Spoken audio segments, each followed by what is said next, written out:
everybody, my name's Katie, this is Originals, and today is Tool Tuesday where I pick a tool off the wall and I show you guys how to use it. Today I'm going to go with my favorite little butane torch head. We use this in all of our soldering classes and it's just great. Let's head to the classroom and check it out. Okay, so these torch heads need a canister of butane. When you are buying your butane, you need to make sure that the top looks like this. See how it has that little notch right there? You need that because this notch of the torch fits just like so in there, and you twist it on. Okay?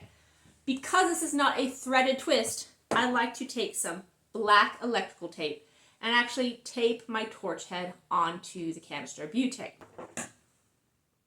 When you're done for the day, make sure that you untape the torch head and you keep the gas in your garage so it does not leak in your house.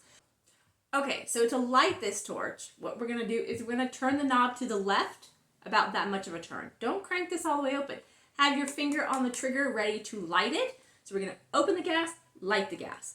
You do not need to hold this button in. You just need to click it and it's going to light the gas, all right? So a little turn to the left and pull the trigger.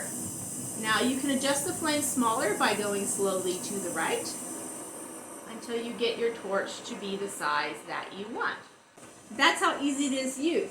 Now to turn it off, you turn all the way to the right and it turns it off.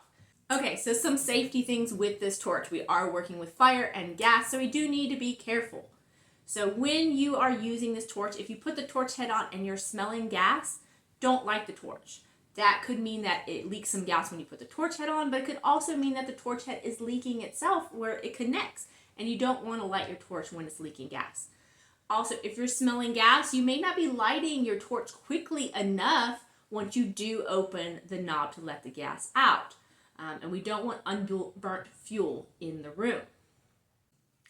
Make sure you work in a well-ventilated area. Be safe, guys, and I'll see you next Tuesday.